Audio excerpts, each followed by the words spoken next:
Hi family, எப்படி இருக்கீங்க? நல்லா இருக்கீங்களா? நான் உங்கள் ராஜலக்ஷி பேசுகிறேன். இந்த வீடியோவில் நீங்கள் பார்க்க போகிறது 10th பப்ளிக் எக்ஸாம் எழுத போகிறாங்க எல்லாரும். நம்ம ஃபேமிலி சர்க்கிளில், ஃப்ரெண்ட்ஸ் சர்க்கிள், அங்கே பக்கத்து வீட்டில் யாராச்சும் டைம் கிடச்சிதுண்ணா சும்மா 2 நிமிஷம் பேசுங்க உங்கள்கிட்ட.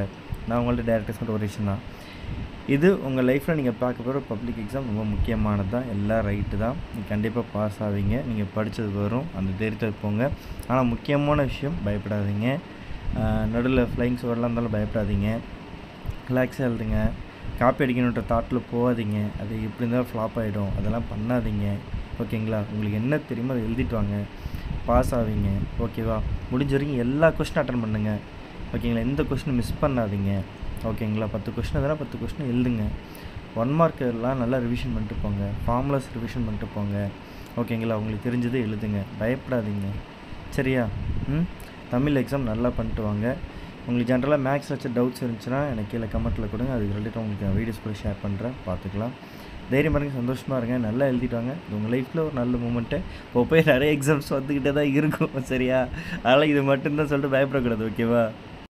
போகிற இடம் ஃபுல்லாக எக்ஸாம்ஸ் மாதிரி தான் இருக்கும், புரியுதா? 10th முடிச்சா 12th முடிச்சா காலேஜ் முடிச்சா அப்புறம் கவர்மெண்ட் எக்ஸாமா இல்லைனா வேறு ஏதாச்சும் ஒரு ப்ரைவேட் காம்படிஷன் எக்ஸாமான்னு போயிட்டே தான் இருக்கும், புரியுதா? இட்ஸ் என்னது நான் ஸ்டாப்பபிள்.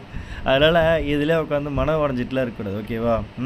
ஐயோ கொஷின் வேறு அப்படி வந்துருச்சு, இப்படி வந்துருச்சு, இப்படி வருமா அப்படி வருமா, நம்ம தெரிஞ்சதெல்லாம் வருமா வராதா, நம்ம எழுதுவோமா எழுத மாட்டோம், அப்படிலாம் இருக்கிறதுலாம் இருக்கட்டும். நீங்கள் படிச்சிருப்பீங்க, 1 வருஷம் கஷ்டப்பட்டு படிச்சிருப்பீங்க, இல்லை லாஸ்ட் 3 months வச்சு படிச்சிருப்பீங்க, தெரிஞ்சதை எழுதிட்டாங்க, நல்ல மார்க் எடுப்பீங்க, ஓகேவா?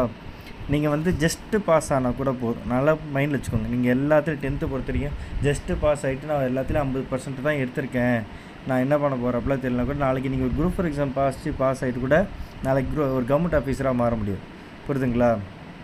எவ்வளோ இருக்குது, நிறைய ஆப்பர்ச்சுனிட்டிஸ் இருக்குது லைஃப்பில். ஸோ இதுதான் சொல்லிட்டு எதுவும் ஸ்ட்ரெஸ் எடுத்துக்கூடாது, ஓகேங்களா? உங்களோட பெஸ்ட்டை கொடுங்க, நல்ல மார்க்ஸ் வரும். உங்கள் அப்பா அம்மாட்ட ஆசீர்வாதம் வாங்கிட்டு போங்க, பிளெஸிங்ஸ் வாங்கிட்டு போங்க, உங்களுக்கு பிடிச்ச கடவுளை வேண்டிக்கோங்க, ஓகேவா? இல்லை அந்த பாசிட்டிவ் வைப்ஸ்னு சொல்லுவோம், அதை நம்புங்க. நல்லதே நினைங்க, நல்லது நடக்கும். நம்ம என்ன நடக்குமோ நம்மளுக்கு கிடைக்கும், சரியா? By friend, take care, all the best.